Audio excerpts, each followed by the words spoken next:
오늘 제목을 이렇게 잡았어요. 산 위의 영계에서 이루어지는 신부단장이라는 제목으로 말씀을 나눕니다. 말씀은 요한계시록 22장 2절과 그리고 9절 10절입니다. 제가 여러분에게 봉독해 드립니다. 또 내가 보매 거룩한 성 새 예루살렘이 하나님께로부터 하늘에서 내려오니 그 준비한 곳이 신부가 남편을 위하여 준비한 것 같더라. 아멘. 또 요한계시록 2장 21장 9절 10절입니다. 일곱 대접을 가지고 마지막 일곱 재앙을 담은 일곱 천사 중 하나가 나와서 내게 말하여 이르되 이리 오라. 내가 신부 곧 어린 양의 아내를 내게 보이리라 하고. 아멘. 요한계시록 21장 9절 10절 한번 또 읽습니다. 같이 한번 읽어볼까요? 시작. 일곱 대접을 가지고 마지막 일곱 재앙을 담은 일곱 천사 중 하나가 나와서 내게 말하여 이르되 이리 오라. 성령으로 나를 데리고 크고 높은 산으로 올라가 하나님께로부터 하늘에서 내려오는 거룩한 성 예루살렘을 보이니. 아멘. 성경은 산에서 시작해서 산으로 끝납니다. 여러분, 성령은 무소부재하신 분이기 때문에 어느 곳에서나 말씀할 수 있는 건 믿으시죠? 어디서나 보여줄 수 있다는 겁니다. 근데 왜 굳이 산인가라는 여러분 생각을 하셔야 됩니다. 우리 성도들이 성전을 건축하기 위해서는요, 항상 산 위, 즉 높고 깊은 영계로 들어가야 됨을 우리에게 알려주고 있다는 겁니다. 여러분, 성막의 구조에서는 깊은 곳으로 들어가기를 하나님께서 원하는 걸 알려주고 있는 거예요. 그래서 세상으로부터 성막의 휘장을 열고 들어오면 성전 뜰이 있죠, 그죠? 바깥 뜰이 있죠. 그리고 또 휘장을 열고 들어가면 성소가 있고, 또 휘장을 열고 들어가면 지성소가 있듯이, 지성소는 하나님의 영광의 임재가 있는 곳을 말씀해요. 그러니까 성막의 구조로 말씀할 때는 깊은 곳으로 우리를 들어오기를 원하시지만, 산에서 산으로 시작한다는 것은 우리가 높은 곳으로 올라가야 되는 것을 알려주고 있어요. 왜요?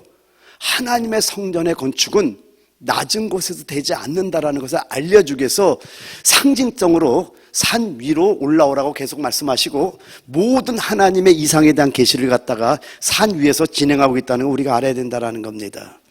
그래서 여러분이 이제 어느 정도 다 알겠지만은 오늘 다시 한번 처음 시작부터 요한계시록까지 한번 쭉 한번 살펴볼 거예요. 그래서 오늘 구약 쪽에서만 하고 끝날 것 같고요. 다음 시간에는 신약 쪽으로 가서 좀 제가 끝내려고 하는데, 첫 번째는 에덴 동산입니다. 창세기 2장 9절부터 14절, 원래 9절부터 21절까지 쭉 봐야 되는 14절까지만 보겠지만은 우주 안에 최초의 성전이 에덴 동산입니다. 창세기 2장 9절부터 14절까지를 여러분이 같이 한번 천천히 한번 같이 합독합니다. 시작. 여호와 하나님이 그 땅에서 보기에 아름답고 먹기에 좋은 나무가 나게 하시니 동산 가운데에는 생명나무와 선악을 알게 하는 나무도 있더라. 강이 에덴에서 흘러나와 동산을 적시고 거기서부터 갈라져 네 근원이 되었으니 첫째 이름은 비손이라. 금이 있는 하일라 온 땅을 둘렀으며 그 땅의 금은 순금이요 그것에는 베들레헴과 호마노도 있으며, 둘째 강의 이름은 기온이라. 구스 온 땅을 둘렀고 셋째 강의 이름은 시떼겔이라. 아스로 동쪽으로 흘렀으며 넷째 강은 유브라 되더라. 여러분, 인류의 역사는 산에서 시작하고 있다는 겁니다. 근데 이 동산 안에 두 나무가 나오는데 그 나무가 뭐죠?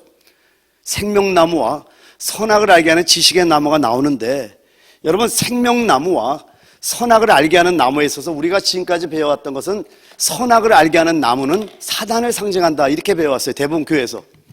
근데 사실은 생명나무와 선악과는 전부 다 하나님의 말씀을 표상합니다.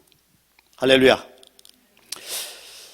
그럼 왜 선악과를 먹고 아담과 하와가 죽었을까? 영적으로. 여기서 우리가 한번 생각해 보기를 원합니다. 여러분, 선악과는 율법을 표상합니다. 그러니까 선악 자체가 율법이라는 거예요. 근데 여러분, 율법은 하나님의 말씀인 거 여러분 잊지 마시기 바랍니다. 자, 한번 우리가 생각해 봐야 될 것이 뭐냐면, 그렇다면은 왜 이 선악과를 먹었는데 율법을 표상하는 하나님의 말씀인 선악과를 먹었는데 아담과 하와가 하나님께 저주를 받고 그들이 왜 죄인이 되었느냐를 한번 생각해 볼 필요가 있다는 겁니다. 이게 열리지 않으면요, 계속해서 지금까지 저도 어릴 때 배운 거 선악과는 사단이라고 배웠어요, 저는요. 그러니까 내 머릿속에서는 선악과면 사단으로 생각했단 말이에요. 근데 여기 지금 우리 워싱턴 베다니 교회, 우리 엘림의 말씀을 듣지 않은 분들은 대부분 다 그렇게 알고 있는 분들이 거의 답니다. 왜요? 그렇게 배워왔기 때문에. 창세기를 보게 되면은 선악의 기준은 누구에게 있냐면은 하나님께 있다라는 겁니다. 우리 성경을 한번 볼게요. 성경을 찾아오진 않아서 성경을 펴는데 창세기 2장을 한번 펴봐요. 창세기 2장. 여기 16절, 17절을 보고요. 창세기 2장 16절, 17절을 보면은요. 같이 한번 읽어볼까요? 시작. 여호와 하나님이 그 사람에게 명하여 이르시되 동상 각종 나무의 열매는 내가 임의로 먹되 선악을 알게 하는 나무의 열매는 먹지 말라. 내가 먹는 날에는 반드시 죽으리라 하시니라. 하나님의 명령이 있어요. 모든 동산에 있는 나무를 다 먹어도 된다고 말씀합니다. 이 말은 뭐냐면은 하나님이 가장 먹기를 원하는 나무가 뭐였냐면은 그게 바로 생명나무의 열매였던 거예요. 이거 믿으면 아멘 합시다. 그러니까 성경의 모든 나무, 수많은 나무가 있지만 이름을 한 가지도 밝히지 않고 있다는 걸 먼저 보셔야 돼요. 그리고 먹어서는 안 되는 나무 열매 하나, 꼭 먹어야 되는 열매 하나, 두 가지만 이름을 대표해서 말씀하고 있다는 거예요. 근데 여러분, 요한복음 12장 50절에 말씀하기를 나는 그의 명령이 영생인 줄 아노라고 주님이 말씀합니다. 여러분, 하나님의 명령은 생명이라는 거예요. 아멘. 그래서 하나님의 명령을 어기면 안 된다는 거 우리가 알아야 된다는 겁니다. 그리고 창세기 3장 5절 봐봐요. 이제 뱀으로 화신한 사단이 지금 하와를 유혹하는데 5절에 보니까 이 말씀을 합니다. 너희가 그것을 먹는 날에는 너희 눈이 밝아져 하나님과 같이 되어 선악을 알 줄 하나님이 아심이니라. 선악을 알 줄 하나님이 안다고 하면서 말씀을 살짝 이렇게 꼬부러뜨립니다. 사단의 기가 막힌 짓은 뭐냐면은 항상 말씀을 살짝 변질시켜요. 그럼 말씀을 의심하게 만듭니다. 여러분, 하나님의 말씀은 진리인 걸 믿으시기 바랍니다. 그리고 22절에 말씀하기를 이들의 선악과를 먹고 난 다음에 주님이 뭐라고 말씀하냐. 여호와께서 여호와 하나님이 이르시되 보라, 이 사람이 선악을 아는 일에 우리 중 하나같이 되었으니 그가 그의 손을 들어 생명나무 열매도 따먹고 영생할까 하노라 하시고. 그래서 생명나무의 열매를 먹지 못하게 하려고 화영검을 두르고 이들을 에덴 동산 밖으로 쫓아냈던 거예요. 자, 이걸 알고 이걸 보셔야 됩니다. 하나님의 명령은 영생이라니까요. 그래서 말씀을 순종하는 것이 생명이에요. 근데 모든 나무의 열매를 다 먹으라고 하면서 하나님의 원함은 뭐였냐면 생명나무의 열매를 먹는 것을 아버지의 마음을 우리에게 알려주고 있었던 거예요. 근데 아담과 하와가 제일 먼저 뭘 먹었어요? 선악을 알게 하는 지식의 나무 열매, 즉 하나님께서 먹지 말라고 한 그 열매를 먹음으로 말미암아 저주가 왔다라는 겁니다. 여기서 우리가 알아야 되는 것이 뭐냐면요, 이걸 통해서 하나님께서 알려주고 있는 게 있어요.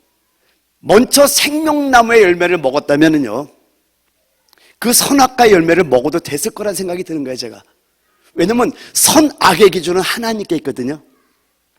선과 악은 하나님께 속한 걸 믿으시기 바랍니다.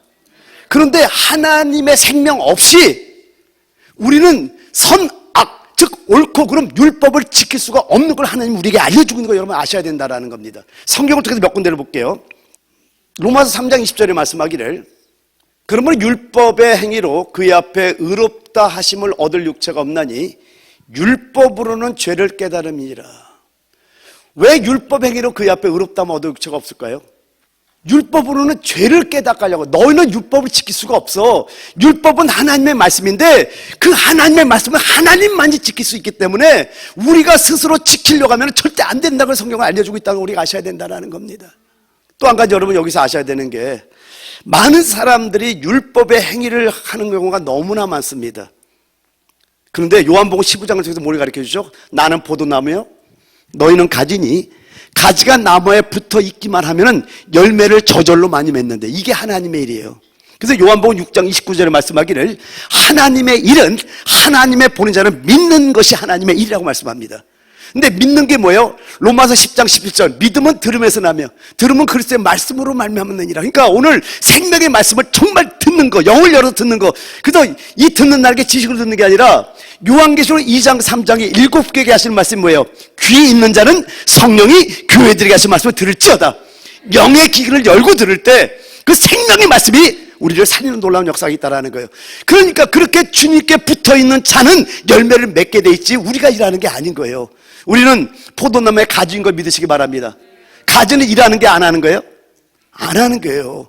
그러면 우리가 그럼 가만히 있냐? 그게 아니라 주님의 통로가 돼서 우리 몸을 움직이기만 하면 된다라는 거예요. 할렐루야. 그러니까 우리 안에 마음에 손을 두고 역사하신 그분의 명령을 들으시는 영에게 열리는 축복의 예수를 축하드립니다. 할렐루야. 그러니까 그러므로 율법의 행위로 그의 앞에 의롭다 하심을 얻을 육체가 없나니 율법으로는 뭘 깨달아? 죄를 깨닫는 거예요. 그래서 갈라디아 3장 10절에 말씀하기를 무릇 율법 행위에 속한 자들은 그래서 저주 아래 있다 이렇게 말씀하는 거예요. 저주 아래 있나니 기록된 바 누구든지 율법책에 기록된 대로 모든 일을 항상 행하지 않으냐는 자는 저주 아래 있는 자라 하였습니다. 사람들 보기에는 칭찬받는 것 같은데 율법 행위 아래에 있는 그 자체가 다 저주라고 성경을 말씀합니다. 그리고 갈라디아서 3장 24절에 말씀. 그럼 율법의 기능이 뭐냐? 이같이 율법이 우리를 그리스도께로 인도하는 몽학선생, 초등교사가 되어 우리로 하여금 믿음으로 말미암아 의롭다함을 얻게 하려 함이라. 여러분, 죄는 아무것도 할 수 없다는 거 알려주려고 율법을 주셨던 거예요. 그럼 율법의 기능은 뭐냐? 우리를 더 죄인으로 만드는 게 율법이에요. 아멘입니까? 그러니까 율법은 하나님의 말씀이라니까요. 그 하나님의 말씀을 우리 스스로 지킬 수 있어요, 없어요? 없어요. 그런데 바리새인과 이 서기관들은 자기들이 율법을 지킬 수 있다는 율법주의자들이었던 겁니다. 그런데 주님께서 그들에게 뭐라 해요? 화식자, 이 독사의 새끼들아 이렇게 말씀하고 있다는 거예요. 이 위선자들아, 외식하는 자들아 하면서 주님의 책망을 합니다. 여러분, 그래서 율법이란 기능은 뭐냐면요, 이런 거예요. 거울 같습니다. 우리가 율법에 딱 자기를 딱 비춰봤더니 예를 들면은 이런 거예요. 아주 쉽게 제가 설명을 옛날에 했던 게 기억이 납니다. 지금 거울에 딱 나를 비춰봤는데 여기가 나라는 사람이 이렇게 나와. 이렇게 아주 이렇게 나라는 사람이 딱 이렇게 거울에 딱 이렇게 비치는데 얼굴에 여기 뭐 검은 게 이렇게 묻어있는 거예요. 이렇게 여기 뭐가 묻었네. 그런데 이 거울에 뭐라고 써있냐면은 옆에 대야에 물과 비누가 있으니 닦으세요라고 한 거 알려준 거예요. 거울에 그렇게 써 있는 거예요. 보니까 정말 대야에 물이 있네, 비누가 있네. 그래서 딱 닦고 율법에 닦고 왔더니 당신은 이제 의인입니다 이러고 써 있네. 예수를 믿는 분은 의인인 걸 믿으시기 바랍니다. 근데 죄가 있는 의인이에요, 여러분. 할렐루야. 자, 무슨 얘기냐면 이거예요. 율법은 모든 사람을 다 죄인으로 만드는 거예요. 의인은 없네, 하나도 없다. 이게 율법의 정의입니다. 아멘. 그러니까 그럼 우리는 끝났잖아요. 끝난 걸 알아야지 예수를 찾아가는 거예요. 할렐루야. 그래서 나는 완전히 죄인으로서 영원한 불못에 갈 수밖에 없는데 하나님이 그렇게 해서 우리를 불못에 보내는 게 아니라 구원의 문을 준비해 놓은 거예요. 그분이 누군가 했더니 예수예요. 예수께로 가기만 하면은 우리의 모든 어떤 죄든지 그걸 다 해결해 준다는 약속을 주신 거예요. 그래서 예수께 가서 나는 죄인이다 그랬더니 그래, 죄인이니? 인정하니? 그럼 내가 너희 죄를 위해 죽고 부활한 걸 믿니? 아멘. 그랬더니 주님이 그냥 죄를 싹 씻어버렸어요. 그래서 우리는 구원받은 거. 할렐루야. 그러니까 여러분, 선악과를 묵상하다 보니까 많은 사람들이 오해하는 게 선악과는 사단이라고 얘기하는 경우가 많습니다. 둘 다 하나님을 표상한다고 여러분 잊지 마시기 바랍니다. 중요한 건 뭐냐면은 그 선악의 기준은 하나님께 있기 때문에 우리가 선악을 지키려고 하면 안 돼요. 못 해요. 그런데 생명을 먹으면은 그 로마서 8장이 나오잖아요. 그 영을 따라 행하는 우리에게 율법의 요구를 이루어지게 한다고 약속하고 있다라는 거예요. 우리는 지킬 수가 없는데 그 빛이신 예수를 먹고 나면은요, 그 생명이신 예수를 먹고 나면, 그 진리신 예수를 먹고 나면은 그 생명으로 인해, 그 빛으로 인해, 그 진리로 인해 우리가 율법을 이루는 놀라운 역사를 체험할 때 여러분의 기쁨에 충만함이 임할 줄 믿습니다. 할렐루야. 그래서 여러분, 우리가 율법 안에 갇힌 자들에서 은혜 안으로 들어온 자들이 돼야 됩니다. 생명을 먹게 되면은요, 참 놀라운 변화가 뭐냐면은 은혜 안에 거하게 됩니다. 여러분, 좀 어려운 구절인데 갑자기 생각나서 이거 한번 이사야서 7장을 한번 펴봐봐요. 이사야서 7장. 이사야서 7장 14절 하면 어떤 예언인지 여러분 아시죠? 창세기 3장 15절에 여자의 씨가 뱀의 머리를 상하게 한다는 그 예언으로 시작해갖고 좀 더 구체적으로 나오는 게 이사야서 7장 14절 말씀이잖아요. 거기 뭐라고 돼 있죠? 같이 한번 읽어봅니다. 이사야서 7장 14절입니다. 자, 시작. 그러므로 주께서 친히 징조를 너에게 주실 것이라. 보라, 처녀가 잉태하여 아들을 낳을 것이요 그의 이름을 임마누엘이라 하리라. 그러면 이 아들이 누구죠? 여러분 예수인 걸 알죠? 근데 그 다음 15절을 보려고 제가 이 말을 핀 거예요. 그가, 그럼 예수입니다. 악을 버리며 선을 택할 줄 알 때가 되면 엉긴 젖과 꿀을 먹을 것이라. 좀 이건 원문을 좀 봐야 되는데, 원문에 보면 어떻게 되면 이 엉긴 젖은 버터를 말합니다. 그러니까 이 말은 원문대로 제가 읽어보면 이런 뜻이에요. 버터와 꿀을 먹은 그가 악을 버리며 선을 택하게 된다, 이렇게 됐어요. 여러분, 버터와 꿀을 먹었기 때문에 악을 버리며 선을 택할 줄 안다라고 성경은 돼 있다라는 거예요. 그러면 여러분, 버터는 뭐고 꿀은 뭔지를 우리가 좀 생각해 봐야 돼요. 어떤 말씀들은 문맥에 따라서 그 말씀을 해석할 수 있는 능력이 있어야 됩니다. 버터와 꿀을 먹었기 때문에 여기 지금 그 연결해서 말씀하는 게 뭐냐면은 악을 버리고 선을 택할 줄 안다라고 돼 있다라는 거예요. 자, 그러면 여러분, 우리가 악을 버리고 선을 택할 줄 아는 자가 돼야 되기 위해서 뭘 먹어야 돼요? 버터를 먹어야 되고 꿀을 먹어야 되는데, 버터는 뭘 말하고 꿀은 뭘 말하는가를 알면은 이 말씀이 열리는 겁니다. 그럼 여러분, 버터는 어떤 것 같아요? 버터는 세상에서 가장 기름진 게 버터입니다. 기름진 거, 그죠? 꿀은 세상에서 가장 달콤한 것, 그죠? 그것이 꿀이에요. 그러면 가장 기름진 건 뭘 말하고 가장 달콤한 것이 뭘 말하는가를 알 때 이 말씀은 해석이 되는 거예요. 여러분, 세상에서 가장 기름진 건 뭐냐면 따라합니다. 은혜예요. 은혜에 젖으면 그냥 너무 좋아. 세상에서 가장 달콤한 건 뭘까요, 그러면? 사랑이에요, 사랑. 하나님의 은혜와 사랑을 먹었기 때문에 악을 버리고 선을 행하는 자가 됐다라는 거예요. 그 뜻이에요. 아니, 지금 그냥 이걸 지금 말씀하려고 준비한 건 아닌데 머릿속에 자꾸만 올라와서 그냥 합니다. 뭔 말인지 아시겠죠? 그럼 여러분 보세요. 우리 교회가 이 사랑을 먹고 은혜를 먹게 되면은요, 우리 또한 기름지고 달콤한 자가 돼요. 그래서 저는 가면 갈수록 그 생각을 많이 하는 거예요. 예수를 믿으면은 정말 기쁨이 있잖아요. 아멘. 예수를 믿으면 정말 행복하잖아요. 예수 믿는 것보다 좋은 게 없잖아요. 그런데 성경에 봤더니 그렇게 기쁘지만은 이 땅에서의 그 기쁨이 우리가 예수와 그리스도를 또 구분할 줄 알아야 되는 걸 또 우리가 성경을 알아야 된다라는 거예요. 예수, 그리스도 차이점을 알아야 된다라는 거예요. 여러분, 이 땅에서 축복은 예수 안에서 축복이고 그리스도는 부활 안에서 축복을 여러분 깨달으셔야 되는 거예요. 왜냐하면 그리스도는 기름 부음 받았다라는 거잖아요. 그러니까 이 땅에 예수는 말씀이 육시되어 오신 그분을 예수라 그래요. 성육신 하신 그분. 근데 예수는 이 땅에서 고난 받았다니까요. 그래서 여러분, 제가 마태복음을 강의할 때 여러분에게 말씀한 게 있잖아요. 아브라함부터 다윗까지가 14대요. 다윗부터 바벨론 이거할 때까지가 14대요. 바벨론 이거할 때부터 예수까지 14대. 그래서 도합 42대가 되잖아요. 14. 근데 원래는 45대가 돼야 돼. 네 왕이 빠져. 그런데 아브라함부터 다윗까지 14대면은 그 다음에 솔로몬부터 바벨론 이거하기 전까지라고 해야 되는데, 솔로몬이 할 때 다윗이 한 대를 더 받잖아요. 10조의 끝으로 한 대를 받고 10왕의 시작 한 대를 받아서 왕조 시대를 또 이끌어온 자가 되잖아요. 10조를 끝내는 시대가 되고. 그래서 여러분, 새로운 시대를 이끌어온 여러분에게 대해서 축원드립니다. 근데 그 42대에 예수가 왔단 말이에요. 근데 그 42대는 안식의 숫자인데, 40이라는 숫자는 민수기서 33장으로 갔더니 라암셋으로 반행해가지고 그들이 진을 친 곳이 나와. 그래서 어디까지 나오냐면은 모압 평지까지 나오는데, 그게 정확하게 42지점이 또 나오네. 그래서 처음에 이걸 깨달았을 때 너무너무 은혜를 받았던 거예요. 근데 안식인데 모압 평지는 가나안 땅이 아니거든요. 광야거든요. 가나안에 들어가지 완전히 안식인데 광야란 말이야. 광야는 고난의 시간이란 말이에요. 근데 맞구나. 여러분, 그래서 요한계시록에 보면은요, in Jesus, 예수 안에서 환난과 나라와 참에 동참한다 이렇게 돼 있다면 1장 9절에 보면은 그리스도란 말이 안 나와요. 왜요? 이 땅에서 누리는 축복은 그리스도와 고난과 함께 누리는 축복이야. 할렐루야.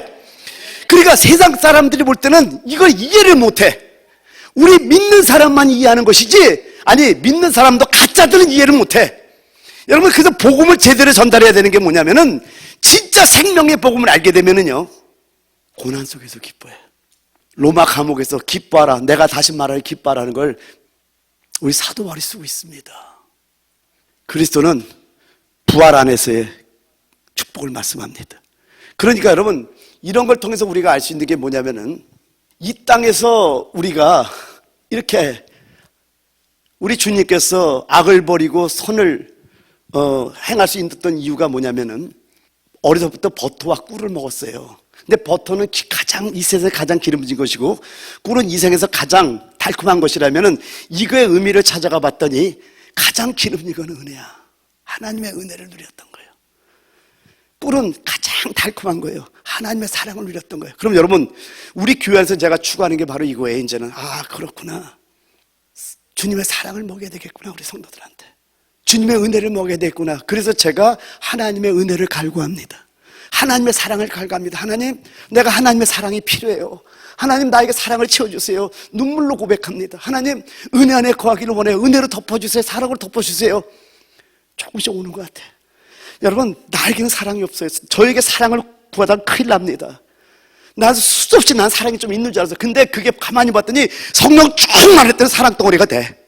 그러니까 성령이 좀 떨어지면은요, 왁왁거리는 게 있더라고. 보니까 지쳐 있는 죄의 법이 우리를 사로잡아 자꾸만 이게 죄 가운데 끌어가는 놈이 우리 안에 있다라는 걸 알기 때문에 항상 경계하고, 고린도서 15장 3절에 말씀하지, 나는 날마다 죽노라. 십자가에 올라가는 훈련을 하는 거예요. 절대로 내려오지 않으려고 노력하는 거예요. 여러분, 이렇게 하면은요, 은혜 안에서 우리는 그저 사랑하는 겁니다.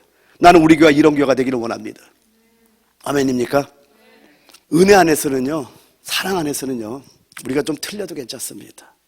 다 그래가 돼요. 근데 문제는 뭐냐면은 율법 아래에 있을 때는요, 너무나 정확하게 말씀을 전하고 너무나 그럴듯하게 말씀을 전해도 거기에는 항상 뭔가 경직되어 있고 딱딱한 게 있는 걸 발견하는 거예요. 그러니까 진리를 전함에 있어서 저도 고민하는 게 바로 이런 부분들입니다. 나에게는 율법이 나가는 건가, 사랑이 나가는 건가? 그거는 간단하더라고요. 계속 묵상 가다 보니까 내가 사랑으로 젖어 있으면 어떤 말씀을 전해도 사랑으로 나가게 돼 있어요. 근데 내가 율법 안에 갇히면 사랑의 말도 율법으로 나가. 그러니까 내가 어떤 존재가 되느냐가 너무나 중요한 거예요. 그러니까 우리 주님처럼 버터와 꿀을 계속 먹다 보면은요, 악을 버리게 되고 선을 행하게 되는 놀라운 역사가 있을 줄 믿습니다. 할렐루야. 여러분, 그렇기 때문에 저는 우리 워싱턴 베다니 교회가 사랑으로 하나 되는 교회가 되기를 정말 원합니다. 할렐루야.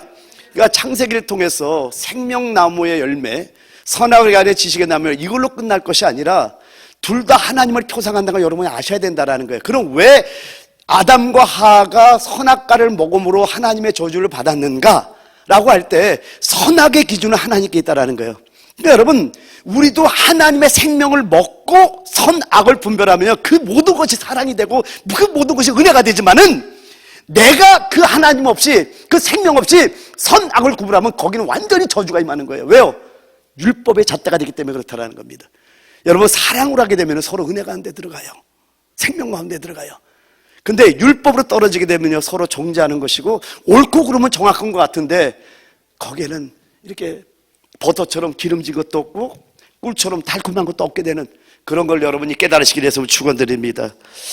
그래서 여러분, 고린도전서 16장 14절에 이렇게 말씀하더라고요. Let all that you do be done in love. 너희 모든 일을, 어떤 게 아니에요, 모든 일을 사랑으로 행하라 라고 말씀합니다. 이렇게 가야 돼요. 이게 생명과를 먹은 자들의 모습입니다. 그냥 에덴 동산의 생명과 선악과 이렇게 얘기할 것이 아니라 정말 생명과를 먹으면 그 은혜 안에서요 모든 일을 사랑으로 행하게 돼요. 여러분 근데 오늘 읽는 성경이 어디죠? 잠언서는 이제 30장 31장 끝을 다 읽었어요. 그리고 갈라디아서 5장 2절부터 15절까지입니다. 그죠? 근데 오늘 읽는 성경에 보니까 두 군데를 제가 볼게요. 5장 6절에 봤더니 그리스도 예수 안에서는 할례나 무할례나 효력이 없으되 사랑으로서 역사하는 믿음뿐이니라. 그래서 예수 안에서는 할례나 무할례나 효력이 없대요. 사랑으로서 역사하는 믿음뿐이니라. 아멘. 그리고 14절에 말씀하기를 온 율법, 자, 이 율법이 어떻게 이루어지나 봐요. 온 율법은 내 이웃 사랑하기를 내 자신같이 하라 하신 한 말씀에서 이루어졌나니. 사랑하면 돼요. 제가 목회를 하면서 정말 열심히 했던 것 같아요. 근데 왜 안 되지? 왜 안 되지 하던 그 묵상하며 기도한 거는 수도 없이 하나님께 물었던 것 같습니다. 이제는 좀 알 것 같아요. 근데 아직도 안 돼. 그런데 한 가지는 확실하게 아는 게 뭐냐면요. 여러분이 정말 이렇게 버터와 꿀을 먹게 되면요. 기름진 것을 먹고 달콤한 것을 먹으면은, 즉 은혜를 먹고 사랑을 먹으면은 여러분이 은혜 덩어리가 될 줄 믿습니다. 여러분이 사랑 덩어리가 될 줄 믿습니다. 이렇게 은혜 덩어리 되고 사랑 덩어리가 된 여러분들이 율법을 완성할 줄 믿습니다. 제가 깨달은 게 그거예요. 아무리 가르쳐줘도 안 되는 걸 발견합니다. 그럼 어떻게 해야 되지? 사랑을 먹게 하자. 은혜를 먹게 하자. 기다려주자. 그냥 성도들 바라보는 눈길을 사랑으로 바꾸자. 그러면 나는 그걸 믿기 시작했어요. 사랑을 먹으면은, 갑자기 오늘 이사야서 7장 14절이 생각나는 거예요. 그냥 뜬금없이. 근데 우리 주님께서 이렇게 악을 버리고 선을 행할 수 있었던 그 근원이 뭐냐? 버터와 꿀을 먹기 때문이라는 거예요. 그러면 우리도 모든 교회 와서 생명을 갖다가 이렇게 버터와 꿀을 먹듯이 사랑을 먹고 은혜가 먹으면은 여러분이 율법을 완성하는 여러분이 될 줄 믿습니다. 그래서 여러분, 나는 이렇게 가고 싶어요. 우리 워싱턴 배단위교회 어떤 지식적인 것도 여러분에게 전달을 하지만은 그 지식이 생명에 안 되면 아무 소용이 없다는 걸 제가 발견하는 겁니다. 저 나름대로는 정말 이 말씀을 갖고 고민하고 이 말씀의 진의가 무엇일까 하나님께 묻고 몸부림치는 건 정말 맞아요. 근데 거기서 한 단계 더 나간 게 뭐냐면은, 그러면 정말 이거 생명의 말씀인데 이 말씀이 어떻게 성도들을 살리지? 여기에 고민하는 거예요. 저는 매일 고민이 이거예요. 그럼 어떻게 우리 성도들이 이기는 자가 되지? 거기서 깨달은 건 뭐냐면은, 많은 성도가 아니라도 좋다. 하여튼 저에게 맡겨준 약물이들을 주님이 기뻐하는 그 생명으로 채우는 그 일은 내가 감당해야 되는 부분이기 때문에 여러분, 우리도 사랑하는 생각합시다. 그래서 온 율법은 내 이웃 사랑하기를 내 자신같이 하라 하시는 한 말씀에 이루어졌다니. 그럼 어떻게 하면 우리가 율법 이루는 거예요? 사랑하면 되잖아요. 할렐루야. 자, 그러면 이제 여기서 끝날 것이 아니라 한번 기도하고 또 합시다. 뭐 많은 말씀하는 것보다도 벌써 30분이 넘어갔어요. 이걸로 설교 끝내도 돼요. 30분 넘어갔으니까. 그러니까 한 가지만 기도하는데, 지금 우리가 지금 에덴 동산 처음 그 산에서 시작하는 걸 지금 보고 이 말씀을 나눴습니다. 여러분, 성경의 시작이 산에서 시작해서 산으로 끝나는 것은 우연이 아니라는 거예요. 다시 한번 얘기합니다. 하나님은 무소부재하시기 때문에 어디서든지 여러분에게 말씀하실 수 있는데, 성경은 상징성이 있다는 걸 아셔야 돼요. 왜 굳이 모든 것도 이제 계속해서 보겠지만은 모든 게 산에서 산으로 연결되고 있는가? 이제 그걸 보여드리려고 그래요. 그거는 우리가 산 위로 올라가야 돼요. 믿음에 올라가야 돼요. 즉 영계 깊음까지 올라가야 된다는 거예요. 거기서 성전이 건축되면 그렇다라는 거예요. 그렇다면은 그 건축되는 모습이 뭐냐? 생명과를 먹은 자들의 모습이에요. 생명과를 먹으면은요, 율법을 이룰 수가 있어. 율법의 완성이라고 그랬잖아요. 사랑은 율법의 완성이라고 그랬잖아요. 할렐루야. 그러니까 그거는 우리는 할 수 없어요. 선악의 기준은 하나님께 있기 때문에 우리가 선악과를 이루려면, 먹으려면은 생명과를 먼저 먹어야 돼. 생명과를 먹게 되면은요, 선악의 기준이 하나님 내 안에 들어온 거잖아요. 그 눈으로 보는데 선악의 기준이 어떻게 보이냐? 사랑으로만 보여. 따라합니다. 그래. 다 인정되는 걸로 보여. 막 은혜를 보여. 그냥 은혜 덩어리 사랑 덩어리가 가니까 그냥 사랑이 잠깐만 묻어가 서로 사랑 되는 거. 할렐루야. 그래서 제가 기도하는데, 하나님, 내가 말씀을 율법으로 먹지 않기를 원합니다. 하나님의 사랑으로 먹기를 원합니다. 하나님의 은혜를 먹기를 원합니다. 버터와 꿀을 먹기를 원합니다. 우리 주의 이름으로 3번 부르기도 합니다. 기도하겠습니다. 여러분, 이제 오늘도 참 이 말씀이 생각나서 나도 은혜가 좀 됐는데 다시 한번 이사야서 7장 14절 15절 읽어드릴게요. 그러므로 주께서 친히 징조를 너에게 주실 것이라. 보라, 처녀가 잉태하여 아들을 낳을 것이요 그의 이름을 임마누엘이라 하리라. 그가 악을 버리며 선을 택할 줄 알 때가 되면 엉긴 적과 꿀을 먹을 것이라. 이렇게 보면 이 해석이 잘 안 돼. 그래서 제가 원문을 항상 쳐다보는 이유가 원문을 정확하게 해석할 때 성경이 정확하게 해석되는데 킹제임스 흠정역에 내가 이걸 찾아갖고 옛날에 했던 게 기억이 납니다. 그래서 거기에 보면은 버터와 꿀을 먹기 때문에 악을 버리며 선을 행할 줄 안다라고 돼 있어요. 그러니까 어려서부터 버터와 꿀을 먹었다는 것, 분명히 이 처녀가 잉태하여 아들을 낳는 이 아들은 예수인 거 우리 누구나 다 알잖아요, 이제. 그죠? 그래서 처음에는 여자의 씨가 뱀의 머리를 상하게 한다. 여자로. 그 다음에 이사야서 7장 14절에 그 예수를 처녀라고 얘기를 했고, 아, 처녀구나. 그랬더니 마태복음으로 와가지고 그 처녀가 누가 했더니 동정녀 마리아. 남자를 알지 못하는 마리아. 거기 성령이 임하는, 그러니까 성경의 계시가 점진적이라는 걸 보여주잖아요. 근데 이 말씀이 오래전에 내가 너무나 은혜를 받아갖고, 근데 오늘 지금 말씀을 전하는데 갑자기 머릿속에서 떠오르는 거예요. 그래서 아, 이게 참 연결된다. 그래서 여러분 다시 한번 얘기하지만은 창세기 에덴 동산 안에 생명나무가 있고 선악을 하는 지식의 나무가 있다. 여기까지는 지식인 거예요. 그럼 이걸 통해서 우리가 정말 생명나무 열매를 먹어야 되거든요. 아멘이죠? 그러니까 다시 한번 얘기합니다. 선악의 기준은 하나님께 있는데 이 부분에서 여러분에게 설교할 때 이걸 조금 오해했던 분들이 있었어요. 왜 그러냐면 창세기 3장 5절에 너가 이 나무의 열매를 먹으면 선악을 알 줄을 하나님이 아신다 그러니까 선악과를 먹기 전에는 선악을 분별할 수 없다라고 이렇게 정의하는 사람들을 내가 봤단 말이에요. 그러면은 예를 들면 선악을 분별할 줄 모르면은 거기서 지금 하와가 말하는 말만 봐도 선악을 분별하고 있다는 게 압니다. 그리고 아담이 그 수많은 동물들의 이름을 다 지었다니까요. 선악을 분별할지 모르는 자가 어떻게 동물의 이름을 져요. 근데 여기서 말하는 요지를 알아야 되는 거야, 항상. 그 요지는 뭐냐? 우리가 이 선악과는 바로 율법을 표징하는 거예요. 그래서 선악의 기준은 하나님께 있기 때문에 그 선악과, 그것도 다 하나님을 표상한단 말이에요. 그러니까 하나님의 생명 없이 하나님의 말씀을 우리는 이룰 수 없다는 걸 여러분 꼭 기억하시기 바랍니다. 근데 이걸 가만 조금 더 들어가다 보면은 맞구나 하는 게 뭐냐면은 왜 율법의 행위 아래 있는 자는 저주 아래 있다고 말씀하고 율법의 행위로 말미암아 의롭다면 얻을 육체가 없다고 말씀하는가 여러분 그래서 이제 아시겠죠. 그래서 로마서 3장 23절에는 의인은 하나 없다. 아예 율법이 우리를 죄인으로 정죄했다니까요. 그래서 율법은 범법함을 인하여 더한 법이라고 말씀합니다. 성경에는 이런 원리들이 쭉 풀리는 거예요. 그래서 결국은 그 율법을 그러면 우리는 못 지키는가? 지킬 수 있다는 거. 어떻게 지키냐?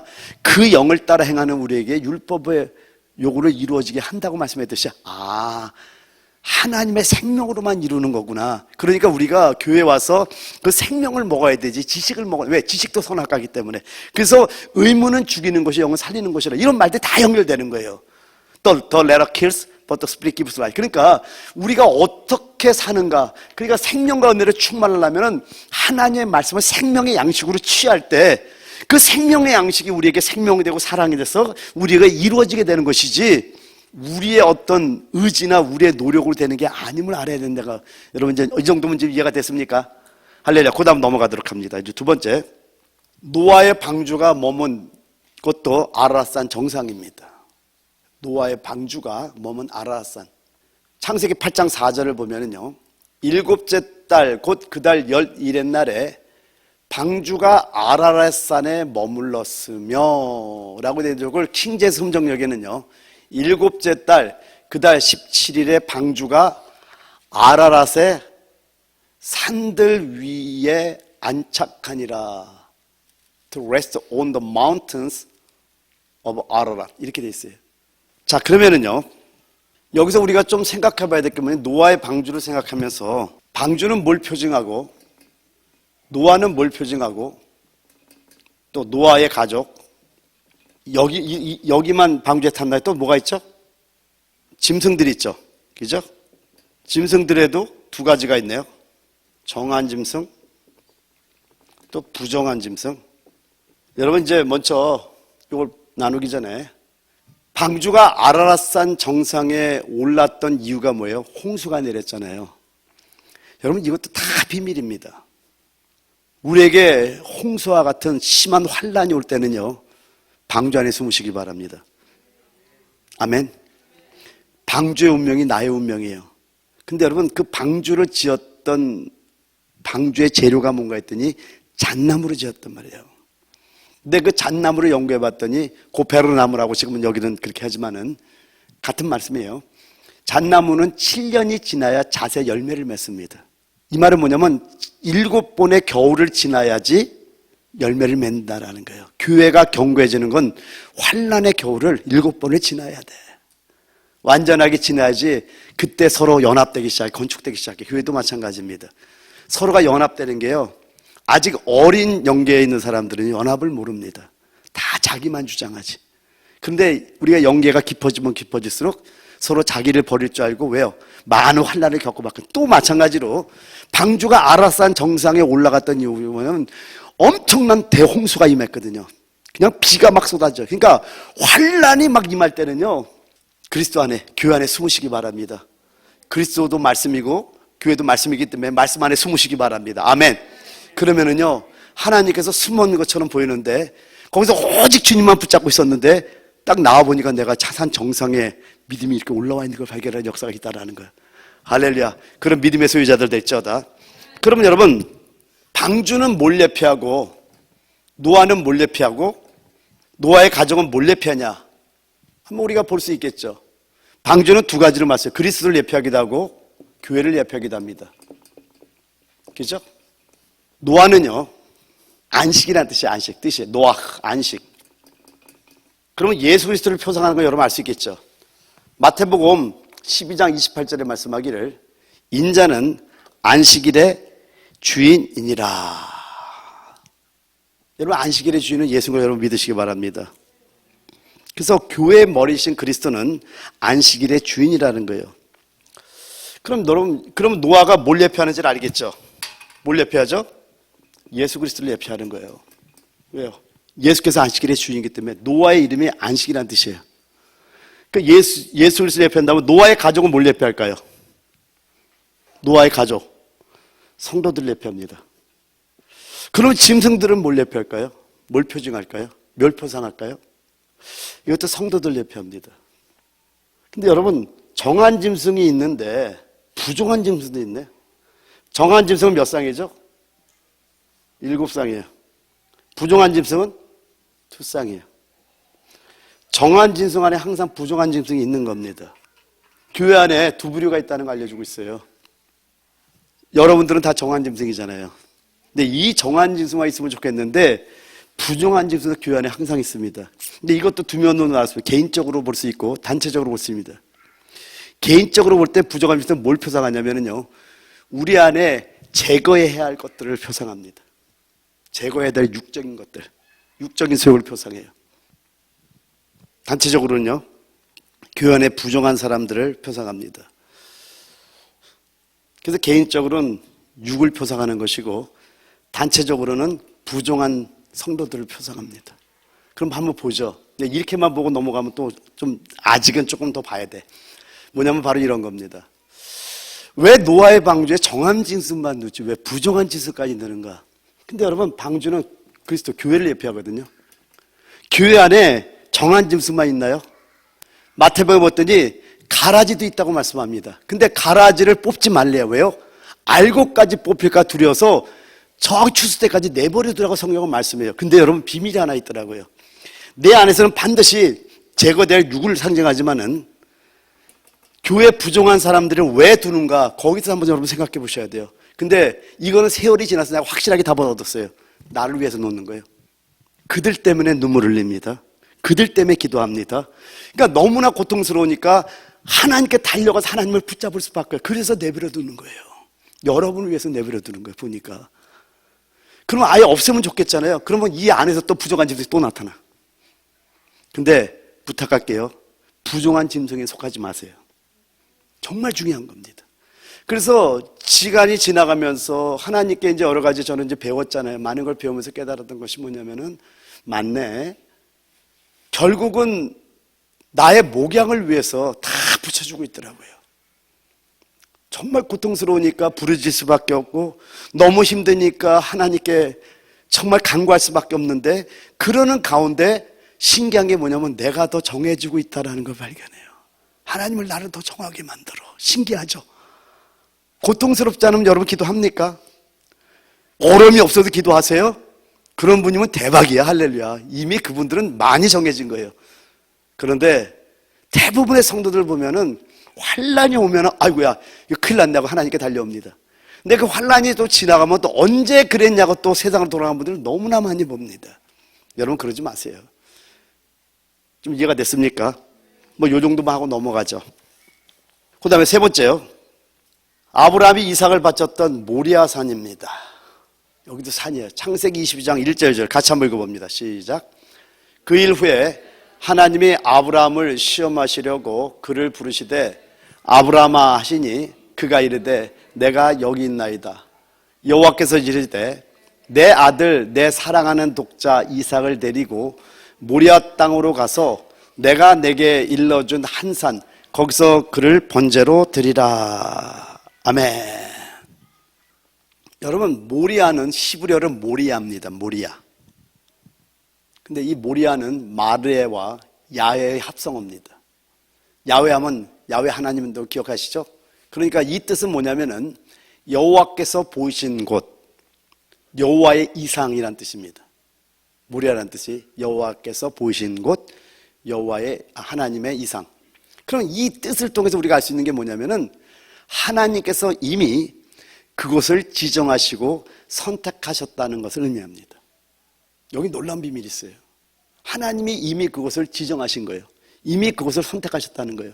그런데 요 모리아산이 어딘가 했더니 하나님께서 이삭을 번제물로 바치라고 한 그곳이 바로 모리아거든요. 그러니까 하나님께서는 이곳을 이삭을 제물로 바치는 곳으로 정했을 뿐만 아니라 훗날 솔로몬 성전이 건립될 장소로 이미 택정해 놓으셨다라는 겁니다.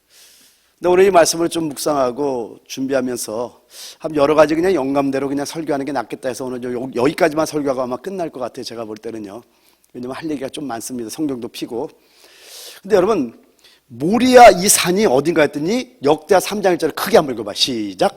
솔로몬이 예루살렘 모리아 산에 여호와의 전 건축하기를 시작하니 그것은 전에 여호와께서 그의 아버지 다윗에게 나타나신 곳이요 여부스 사람 오르난의 타작마당에 다윗이 정한 곳이라. 여기 보니까 또 예루살렘 모리아산에 여호와의 전 건축하기 시작하니 모리아산이면 창세기 22장 1절 2절 하나님께서 아브라함에게 그 아들 이삭을 바치라고 한 곳이 모리아산인 걸 우리가 알잖아요. 같은 장소네. 그리고 이 장소는 예수께서 십자가에 돌아가신 예루살렘입니다. 같은 장소란 말이에요. 그런데 여기에 뒤에 보니까 여부스 사람 오르난의 타작마당에 다윗이 정한 곳이라 이걸 또 말씀하고 있는 것을 볼 수 있다는 겁니다. 그래서 한두 가지만 좀 여러분 살펴보면은요. 다윗이 여러분 열왕기상 15장 5절 한번 펴봐. 열왕기상 15장 5절. 성경을 보면서 합시다 조금. 열왕기상 같이 한번 읽어봐요. 시작. 이는 다윗이 햇사람 우리아의 일 외에는 평생의 여호와 보시기에 정직하게 행하고 자기에게 명령하신 모든 일을 어기지 아니하였음이라. 성경은 이렇게 정의합니다. 햇사람 우리아 일 외에는 평생에 여호와 보시기에 정직히 행하고 자기에게 명령하신 모든 일을 어기지 아니하였음이라. 아멘. 설교를 들을 때 여기 있는 노 목사가 무슨 계산한다든가 자기에게 유리하게 설교를 한다든가 이런 생각을 정말 버리시기 바랍니다. 저는 하나님께 약속한 게 뭐냐면 진리 그대로 전하기로 마음을 먹은 사람이니까 혹시나 오해가 없기 위해서 미리 말씀하고 합니다. 할렐루야. 역대하 3장 1절에 여부스 사람 오르난의 타작마당에 다시 정한 곳이다. 저것 때문에 이 설교를 또 연결해서 좀 하려고 하는 거예요. 제가 그냥 넘어가려고 했는데 마음에서 계속 얹힌 것처럼 있는 것들은 성령께서 하라나 보다라고 하는데, 오늘 열왕기상 15장 5절에 말씀하기를 햇사람, 이는 다윗이 햇사람 우리아의 일 외에는 평생에 여호와 보시기에 정직하게 행하고 자기에게 명령하신 모든 일을 어기지 아니하였습니다. 그러면 다윗이 하나님의 어떤 그 뜻을 어긴 거는 이거 하나밖에 없는 것처럼 성경에 보여요. 근데 또 있습니다. 이거 하나로 끝나지 않고 역대상 21장과 사무엘하 24장에 보면은 인구조사를 합니다. 근데 이걸 통해서 우리가 볼 게 굉장히 많아요. 왜냐면 그 인구조사 때문에 오늘 저 단어 여부스 사람 오날 타작마당을 얻게 되거든요. 근데 참 놀라운 것이 뭐냐면은 먼저 답을 본 다음에 얘기합시다. 우리 성경을 한번 또 펴봐요. 어디를 보냐면 이사야서 55장 6절에서 9절 한번 봐. 이사야서 55장 6절에서 9절. 답을 먼저 본 다음에 얘기를 하죠. 이사야서 55장 6절에 9절. 제가 한번 읽어드릴게요. 자, 보세요. 너희는 여호와를 만날 만한 때 찾으라. 가까이 계실 때 그를 부르라. 오늘이 그런 날이길 바랍니다. 여러분이 어떤 죄를 범하든 어떤 문제가 있든 무조건 하나님께로 나오세요. 아멘. 하나님의 품으로 무조건. 여러분, 하나님은요 품 안에 들어오는 자식을 절대 외면하지 않아요. 하여튼 어떤 상황이든 하나님의 품으로 들어오는 그 사람은 반드시 승리합니다. 오늘 그 말이에요.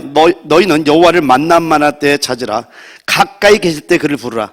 악인은 그의 길을, 불의한 자는 그의 생각을 버리고 여호와께로 돌아오라. 그리하면 그가 긍휼히 여기시리라. 우리 하나님께로 돌아오라. 그가 너그럽게 용서하시리라. 아멘. 근데 여기 요 말이에요. 이는 내 생각이 너희의 생각과 다르며 우리의 생각과 하나님의 생각은 다릅니다. 내 길은 너희의 길과 다름이니라. 여호와의 말씀이니라. 이는 하늘이 땅보다 높음 같이 내 길은 너희의 길보다 높으며 내 생각은 너희의 생각보다 높음이니라. 여러분, 하늘이 땅보다 높음 같이 하나님의 길은 우리의 길보다 높고 하나님의 생각은 우리의 생각보다 높다고 말씀합니다. 그러니까 하나님의 생각과 우리의 생각이 너무나 차이가 나는 거 여러분 아셔야 돼요. 이러고 로마서 2장으로 또 넘어가 봐요. 로마서 2장입니다. 1절부터 볼게요. 자, 제가 또 말씀 하나하나 보면서 설명합니다. 그러므로 남을 판단하는 사람아, 누구를 막론하고 내가 핑계하지 못할 것은 남을 판단하는 것으로 네가 너를 정죄함이니 판단하는 네가 같은 일을 행함이니라. 한번 이렇게 한번 예를 들어보죠. 내가 30억을 사기를 쳤어. 내가 너무 화가 나가지고 저런 나쁜 년이 있나 하고 막 판단했어요. 근데 이게 똑같은 죄를 범한 거래요. 오늘 그 말이에요. 그러니까 쉽게 설명하기 위해서 하는 거예요. 그러니까 30억을 사기칠 만한 애가 아니기 때문에 하는 거니까 이해하시기 바랍니다. 시험 들 것 같으면 안 해요. 할렐루야. 자, 그렇게 봅시다. 이런 일을 행하는 자에게 하나님의 심판이 진리대로 되는 줄 우리가 아노라. 이런 일을 행하는 자를 판단하고도 같은 일을 행하는 사람아, 네가 하나님의 심판을 피할 줄로 생각하느냐? 심판 받는다는 거야, 안 받는다는 거예요? 받는다라는 거예요. 4절, 혹 내가 하나님의 인자심이 너를 인도하여 회개하게 하심을 알지 못하여 그의 인자심과 용납하심과 길이 참으심이 풍성함을 멸시하느냐. 무슨 얘기냐면 이겁니다. 여기 보니까 인자심과 용납하심과 길이 참으심이 풍성하다고 했잖아요.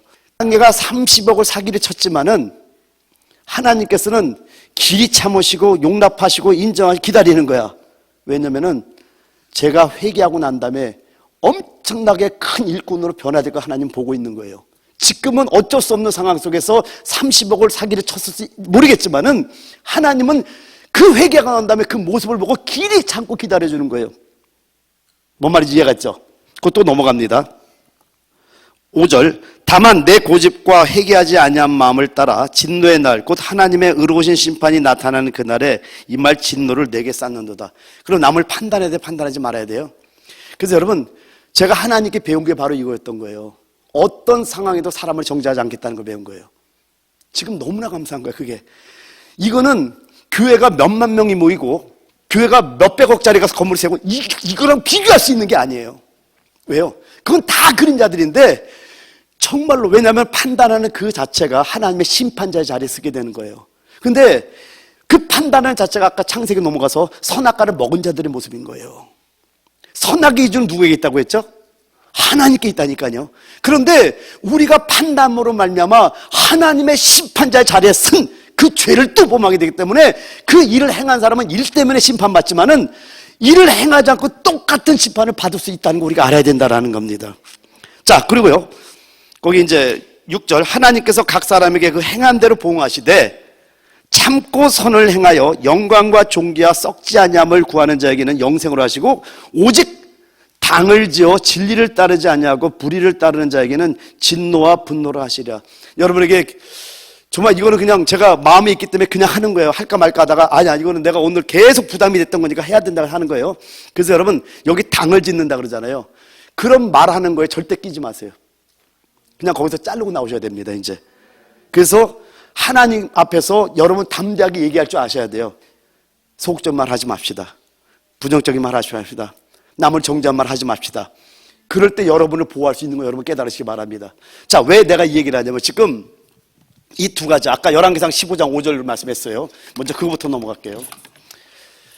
이 하나님의 놀라운 이 역사가 참, 이게 왜냐면 이런 모든 것들을 기도 중에 하나님께서 계속해서 부어줬던 것들이거든요. 저게 감림산에 있을 때. 근데 참 놀랍더라고. 야, 그렇구나. 왜냐면 여러분에게 말씀드렸잖아요. 이사야서 45장 7절 말씀 하나님이 줬다고 그랬잖아요. 왜 줬는지 몰랐어요, 처음에는요.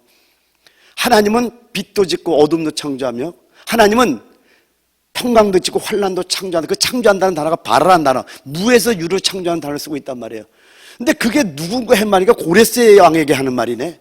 그래서 그 44장 28절 끝절에 보니까 고레스를 나의 목자라고 말씀해서 45장이 쭉 고레스에 대한 얘기로 나온단 말이에요. 그래서 내가 그때 고민했던 거예요. 가만 있어봐, 이 말씀을 왜 줬지? 이제 기도 중에 하나님께 묻는 거예요, 계속. 그러니까 여러분, 다시 한번 여러분 아는 내용에 다시 한번 설명하면은, 이사야서에 썼는데, 이사야서가 712년, BC 712년에 기록됐단 말이에요. 근데 고레스 왕이 바벨론을 갖다가 정복할 때가 언제냐면 BC 438년입니다. 그럼 몇 년 차이, 538년이죠, 참. 400이 아니라. 그럼 몇 년 차이가 나죠? 174년 차이가 납니다. 제가 이걸 보면서 참 묵상을 해봤어요. 맞네. 다니엘이 이제 고레스 밑에 있었으니까 하나님께서 70년이 차면, 예레미야서에 기록됐으니까 70년이 차면은 본국으로 돌려보내서 하나님의 성전을 재건할 겁니다 라고 얘기한들 고레스의 마음은 움직이지 않습니다. 그런데 174년 전에 쓰였던 이사야서를 딱 들이대면서 174년에 이사야 선지자가 예언하기를 왕의 이름을 여기 기록했는데 나의 목자라고, 나의 기름받은 종이라고 하나님께서 인정하시면서 왕이 이 일을 할 것을 예언하고 있어야 하면 놀래요, 안 놀래요? 놀래죠. 114년 전에 쓴 게 내 이름을 기록했으니. 그죠? 이걸 놓고 저도 기도를 했던 거예요. 하나님, 그럼 노이세 목사에게 어떤 비전이 있습니까? 어떤 사건을 이루실 때는 하나님이 미래를 두고 사건을 이루시는 거예요. 저는 이제 담대합니다. 왠지 아세요? 하나님의 은혜가 있기 때문에 그래요. 여러분 혼적으로는 아직도 힘들고 아파요. 그런데 하나님의 뜻을 위해서 목숨을 건 거예요. 사단아, 넌 나 건들 수 없어 이제는. 아멘. 그리고 달려가는 거예요. 자, 그런데 지금 이런 어떤 말씀들을 쭉 하면서 저 말씀을 보니까 지금 모리아, 이삭을 바친 모리아 산이 하나님의 성전이 건축된 그곳이라고 나오는데 여기 보니까 오늘날 타작마당이라고 말씀하고 있다란 말이에요. 그러니까 우리야, 햇사람 우리야의 일을 범했던 이 사건 때문에 다윗이 철저히 회개하는 게 시편 51편입니다. 나단 선지자의 책망을 듣고 창자를 끓이며 회개해 하나님께. 정말 그걸 뭐 눈물 없이는 읽을 수 없는 성경이에요. 거기서 이 회개함으로 말미암아 뭐가 해결되냐? 따라합니다. 정욕. 이 문제가 해결된 거예요. 다시 한번 얘기합니다. 여호와를 만나면 할 때 여호와를 찾으시기 바랍니다. 그리고 철저하게 여러분의 죄로 회개하셔야 돼요. 그럴 때 이 문제가 해결된 거예요. 근데 이게 해결됐는데 전쟁에 나갈 때마다 승리하네. 전쟁만 하면 모든 노량을 다 뺏어오네. 그러다 보니까 교만이 싹트기 시작합니다. 교만. 그래서 여러분 성경을 한번 봐봐요. 이제 그래서 제 사심이 없다는 걸 얘기하는 이유가 뭐냐면은, 여러분들이 뭔가 또 목사님이 뭐 어쩌고 저쩌고 뭐 이러세요, 그런 거 다 버리세요. 나 그런 거 없어요. 그냥 말씀대로만 보는 거예요. 아멘. 그러니까 성도들이 뭘 얘기하면, 목사님 이 사건 때문에 이렇게 한 거라, 내가 그럴까봐 나는 성경 절대로 그렇게 설교 안 하기로 마음먹기 때문에 진리는 그대로 전할 거예요. 할렐루야. 자, 역대상 21장과 사무엘하 24장을 한번 같이 봐봐요. 양쪽으로 딱 펴놔요. 역대상 먼저 21장 봐봐요. 사무엘하 24장도 딱 펴놓고 이렇게. 자, 역대상 21장 한번 봐봐요. 여기 보면은 1절이 뭐라고 되어 있냐면은요, 21장 1절 보면은요, 사탄이 일어나 이스라엘을 대적하고 다윗을 충동하여 이스라엘을 계수하게 하니라. 누가 충동했죠? 사탄이죠. 그래갖고 충동을 해가지고 숫자를 보고하는데, 여기 5절에 보면은 중요한 것만 넘어갈게요. 요압이 백성의 수요를 다윗에게 보고하니 이스라엘 중에 칼을 뺄 만한 자가 110만 명이요 유다 중에 칼을 뺄 만한 자가 47만 명이라.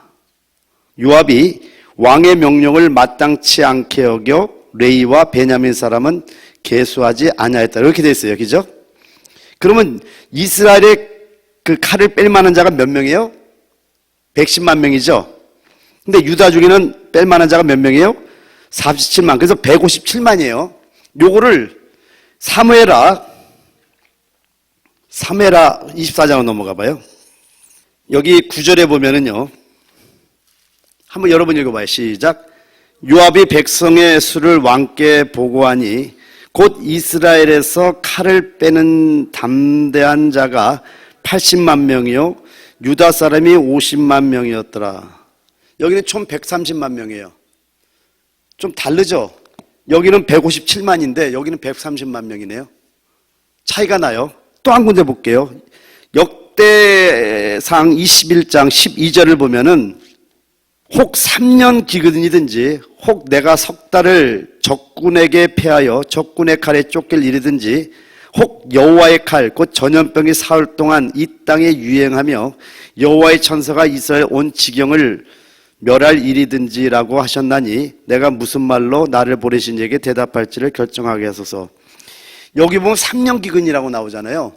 근데 사무엘하 24장 13절을 보면은 7년 기근이라고 나옵니다. 다르네요. 그리고 사무엘하에는 나오지 않는데 역대상에는 뭐라고 나오냐면 여호와의 칼 곧 전염병이 사흘 동안 이렇게 돼 있어요. 여호와의 칼에 지금 무슨 얘기냐면 이거예요. 조금 설명해 드릴게요. 그 다음에 역대상 21장과 사무엘하 24장 여기 봤더니 지금 이스라엘의 인구조사, 인구를 계수함으로 말미암아 하나님이 진노하시는데 세 가지를 선견자 갓이 세 가지를 질문합니다. 3년 혹은 7년 기근을 당할 것인지, 아니면 3개월 동안 대적의 칼에 쫓겨 다닐 건지, 아니면 여호와의 칼 곧 전염병으로 당할 건지 정하라. 그랬더니 하나님은 긍휼이 많으시고 여호와는 선하시고 하면서 나는 사람의 손에 빠지지 않겠다. 여호와의 손에 빠져 여호와의 칼, 그 전염병을 택하는데, 그래서 전염병으로 몇 명이 죽죠? 7만 명이 죽어요. 7만 명. 이것도 왜 7만 명으로 끝나냐면 다윗이 그 모든 죄를 나와 내 아버지 집으로 돌려달라고 정말로 회개하는 장면이 그 뒤에 나옵니다. 그래서 하나님이 나가드 후회하셨다. 뉘우치시고 거기서 멈추셔. 다윗이 회개하지 않았다면 더 죽일 수도 있다는 거예요. 그래서 근데 7만 명이야. 자, 이걸 통해서 무슨 문제가 해결되냐면 여러분, 교만했잖아요. 여기서 깨닫는 게 뭐냐면 겸손을 배워. 우리 워싱턴 배단유가 들을 얘기예요. 저는 믿는 게 하나가 있어요. 뭐 이렇게 다른 교회처럼 뭐 숫자적으로 막 엄청, 이거는 저는 바라진 않는데, 우리에게 오는 한 사람 한 사람은 하나님의 일꾼이 될 겁니다. 우리에게 있는 한 사람 한 사람은 마지막 때 이기는 자로 제가 세우려고 마음먹었고, 그대로 지금까지 왔던 건데, 아까 얘기했지만은 내가 내 노력으로 막 사람들을 끌어올라다가 서로 힘들었는데, 오늘 내가 버터와 꿀을 좀 많이 먹었어. 그러니까 내가 좀 니끼리우스야. 너무 이렇게, 그죠? 윤기가 쫙 흘리죠? 버르. You know, 버르. 그 다음에 love. 사랑이 좀 있어, 나한테. 왜냐면 주님 앞에 눈물을 많이 흘리니까 이게 되네. 안 될 줄 알았는데 내 안에 은혜가 있고 사랑이 있어요. 그러니까 이렇게 하면 되겠구나. 그러니까 근데 제가 아직까지 좀 못하는 게 있어요. 기다려주는 걸 아직 좀 못해. 금요일날 안 나오는 사람 보면 안타까운 마음을 좀 버려보고 싶은데 안 돼. 안타까워. 이걸 어떻게 해결하나 고민돼요. 그냥 기다려줘야 되잖아요.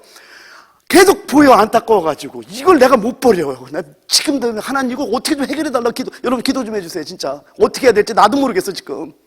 그래서 우리 교회 사역에 대한 것들을 많이 기도를 합니다. 하나님 어떻게 해야 되냐고. 왜냐면 정말 영혼 사랑 맞거든요, 이거는. 이것도 어떻게 그냥 봐요. 그냥 노세 하면은 교회 진짜 편해요. 그냥 어디 낚시 가고, 부시 가든 가고, 그 다음에 정원 가고, 단풍 구경 가고 이러면은 교회 재밌어.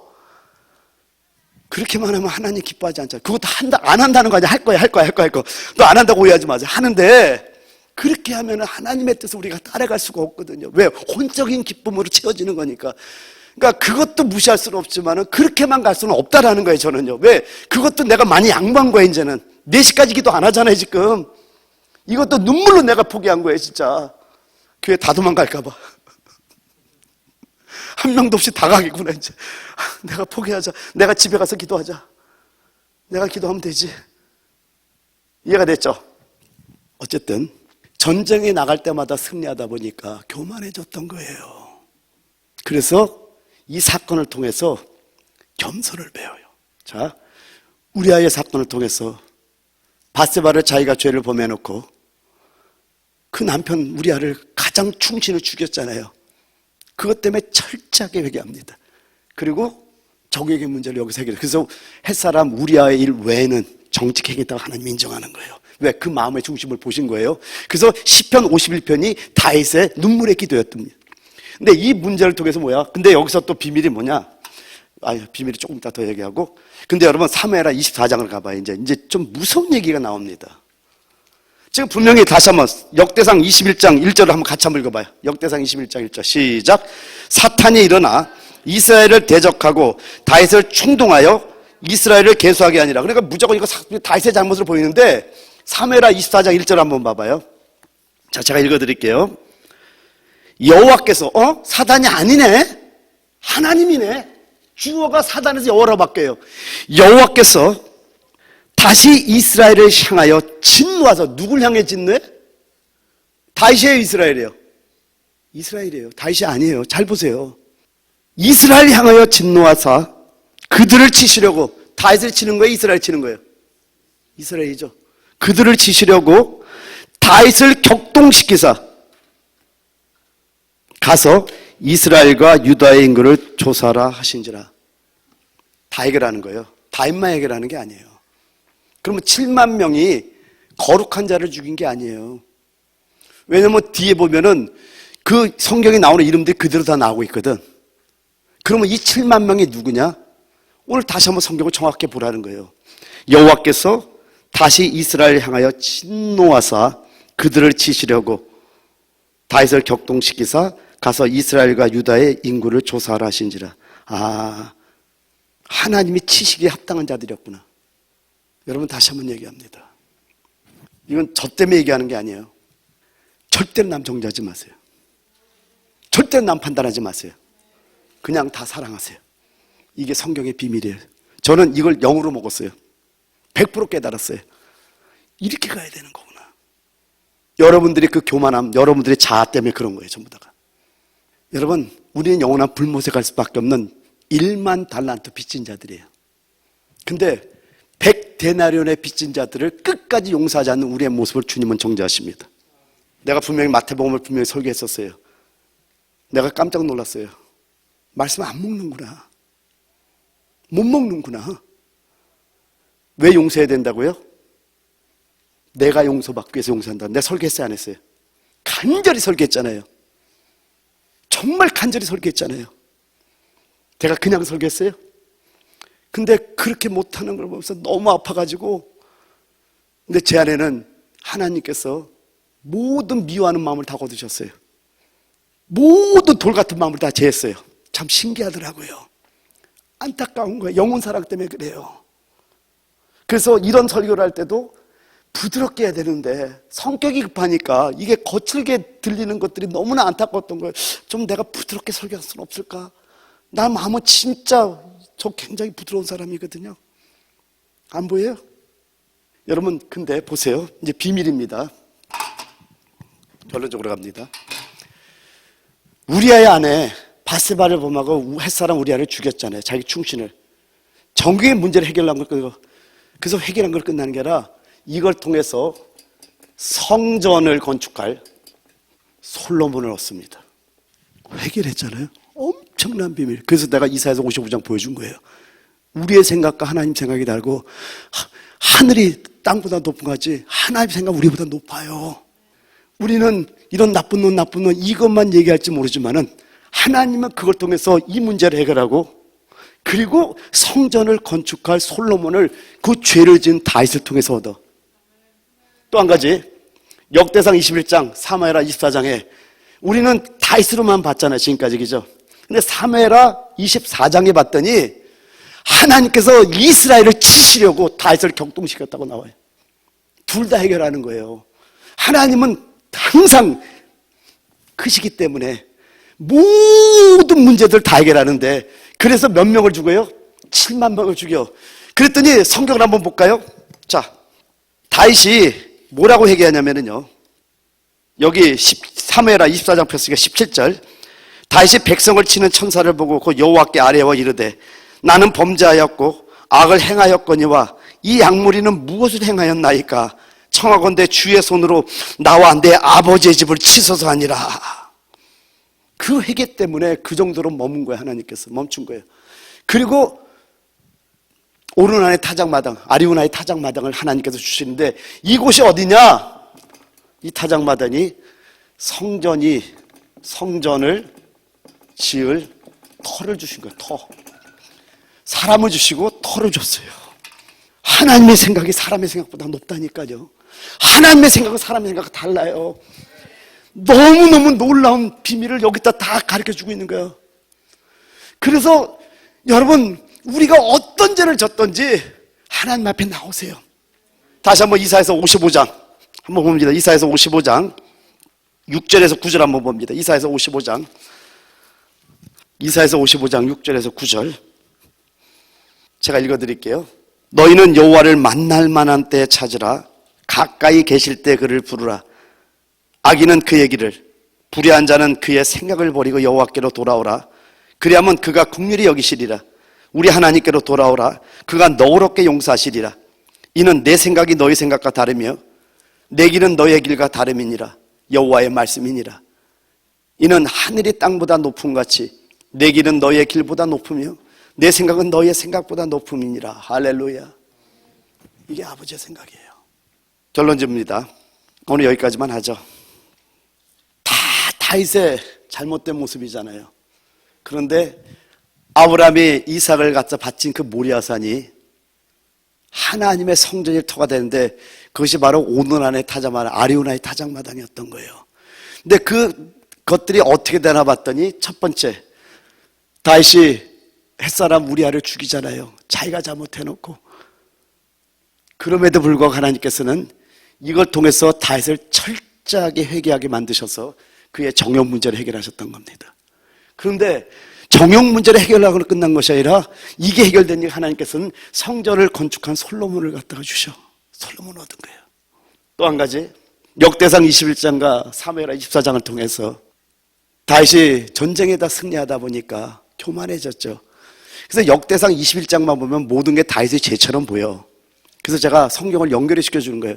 사무엘하 24장을 봤더니 그 7만 명의 죽음을 당한 이스라엘 백성들은 하나님이 진노하신 자들이야. 아무나 치는 게 아니에요. 예를 들면은 250명의 그 이스라엘 지도자들을 하나님께서 죽이신 이유가 뭐예요? 그리고 고라를 땅을 벌린 이유가 뭐예요? 그 거역의 본성은 반드시 심판받아야 된다고 우리가 알려주기 위해서 그걸 민수기서 16장에도 말씀하잖아요. 그죠? 깨달으셨죠? 그러니까 한 사람만 해결하는 게 아니라 모든 걸 해결해버려요. 하나님께서 그 한 사건을 통해서. 여러분이 그래서 남을 정죄하는데 절대 빠지면 안 된다는 걸 부탁드리는 거예요. 지금도요, 저는 누구도 정죄하지 않습니다. 그냥 하나님께 기도드려요. 하나님, 이들이 회개하게 만들어주세요. 깨닫게 해주세요. 기도할 뿐이지 어떤 것도 정죄하는 게 없어졌어. 그러니까 행복하더라고요. 여러분, 사랑과 은혜가 있으면요 불편함이 없어. 근데 사람에게 미움이 있으면 굉장히 불편해지기 시작해요. 왜요? 그게 하나님의 본성이 아니기 때문에, 그게 금이 아니기 때문에 그래요. 여러분, 왜 뱀이 흙을 먹으러 가냐면 흙은 사람의 육체 소욕을 말합니다. 우리 육체 소욕이 있는 한 뱀의 먹이가 되는 거예요. 그런데 저 예루살렘 이제 끝까지 21장까지 가겠지만, 요한계시록 21장까지 거기는 흙이 없어요. 육체 소욕이 없다라는 거예요. 거기는 길도 정금이요, 성도 정금이요, 뭐든지 정금성이에요. 할렐루야. 하나님의 본성으로 지어진 건 예루살렘 성이란 말이에요. 그렇다면 여러분, 이렇게 역대상 21장과 사무엘하 24장을 통해서 하나님께서 7만 명을 갖다가 죽이시고 그걸 통해서 해결한 게 뭐냐? 회개했을 때 다윗의 교만이 완전히 꺾어지고 이제 겸손을 배운 거예요. 자, 정욕 문제 해결했죠? 겸손 문제 해결했죠? 그러고 났더니 성전을 지을 터를 주신 거예요. 그래서 여기에 오르난의 타작마당, 모리아산에, 예루살렘에 하나님의 성전이 건축되는 역사가 있던 겁니다. 기쁘지 않아요? 그래서 저는 이런 말씀들을 하나님께서 열어주신 것이 너무나 감사한 것이 뭐냐면은, 맞구나. 그래서 성도들한테 말씀드립니다. 로마서 7장에 보면은 우리 지체 안에 죄법이 있다고 말씀합니다. 우리는 죄를 안 지려고 해도 안 질 수가 없어요, 여러분. 그런데 그래서 죄를 지으라는 말이 아니라, 여러분이 죄를 안 지려고 하면 죄가 더 난리를 칩니다. 안 돼요. 의지는 안 돼. 그런데 매일매일 예수 안에 거하는 삶을 사는 거예요. 여러분, 신비한 게 뭔지 아세요? 세상의 것들을 끊으니까 공격이 없더라고요. 오랜 세월 동안 모든 걸 끊어봤어요. 참 오랫동안 공격이 있더라고요. 생각 속에 안목의 정욕, 육신의 정욕, 이생의 자랑, 여기에 숨어있던 그 죄의 열매들이 얼마나 괴롭히는지 아세요, 여러분? 근데 오랜 세월을 모든 걸 끊어봤더니 이제는 없는 건 아니에요. 근데 얘들이 힘이 없어. 왜요? 내 안에 말씀의 생명이 충만하거든.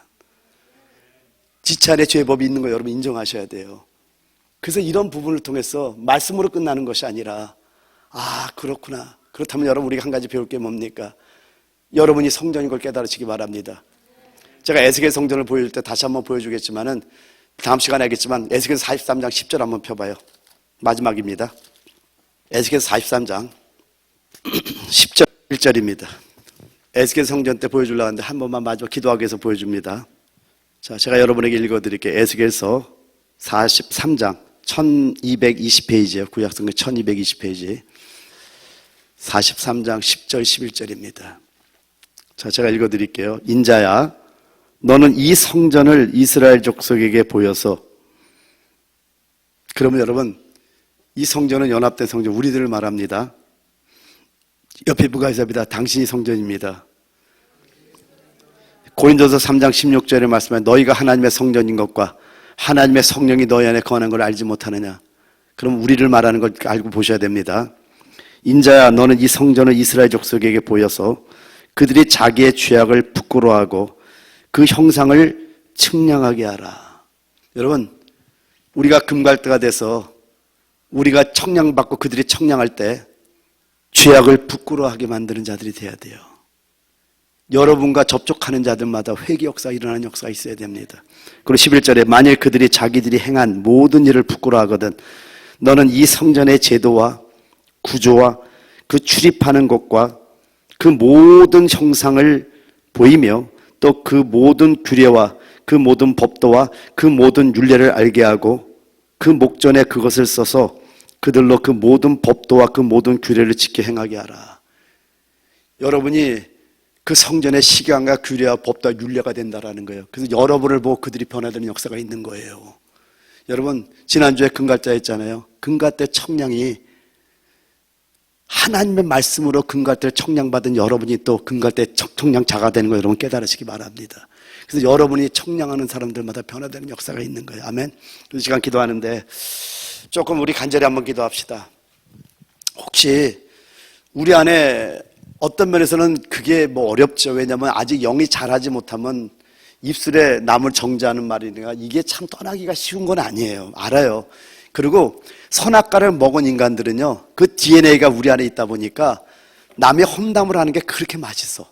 그거는 한마디로 내가 아직 영적으로 장성하지 못했다는 증거인만 알면 돼. 왜냐면 이런 부분들도 여러분들이 깨달음으로 잠깐 없어지는 것이지 뭐 가르친다고 되는 건 아닌 건 제가 알아요. 그래서 이 시간 기도할 때 오늘 이제 다윗의 모습을 보여줬잖아요. 그죠? 놀랍죠? 그러니까 이 다윗이 그러니까 솔로몬 성전이 건축된 이곳이 바로 모리아산이었던 거야. 그런데 이 성전에 지을 그 솔로몬을 어떻게 얻었냐? 회개함으로 말미암아 정의의 문제가 해결되고 없고요. 이 터는 어떻게 얻었나 봤더니 승리할 때 여러분 나는 분명히 믿어요. 우리 교회에 엄청나게 그 숫자적인 붕이 아니라 영적인 붕이 있을 겁니다. 난 그거는 믿어. 뭐 숫자는 아직 모르겠어요. 그러나 한 사람 한 사람 이렇게 말씀을 사모해서 찾아오는 분들만 있다면은 이거는 정말 붕 아니에요. 그죠? 난 그 붕은 정말 확신합니다. 그러면 우리가 뭐가 될까요? 교만해질 거라고 반드시 나를 위해서 기도해 주시기 바랍니다. 우리 노 목사님 절대로 교만하지 않게 기도해 주세요. 이건 여러분의 기도가 필요합니다. 그래서 어쨌든 이게 하나님께 다루심을 받고 겸손을 배운 거예요. 근데 이 두 가지가 얼마나 중요한지 여러분 알잖아요. 사단이 이것만 해결되면 범접하지 못하거든. 이 교만함과 정욕 때문에 사단이 갖고 노는 거예요. 잠언서 여러분 읽으셨잖아요. 그 음행에 관한 문제는 다른 건 다 밖으로 짓는 거지만 내 안에 짓는다고 얘기를 하면서 사랑하는 아내, 집안의 샘물, 우물을 자기 집안의 우물만 다 마시고 누리라는 얘기 쫙 하잖아요. 계속 얘기하더라고요. 제가 보니까 이번에 은혜가 되더라고요. 근데 이게 해결됐어. 그 다음에 겸손이 해결됐어. 사단은 그 다음에 역사를 못해. 이제 그때는 우리는 사단에 박살내는 거. 할렐루야. 그래서 성전을 지을 터를 준 거예요. 그러면 우리 교회가 이런 교회가 되게 해달라고. 그래서 정말 영적으로 높이 올라가고 하나님의 성전, 정말 하나님이 원하는 예루살렘 성전을 연합된 성전을 짓는 교회가 되게 해달라고 우리 주의 이름으로 3번 간절히 부르고 한번 기도합니다. 기도하겠습니다.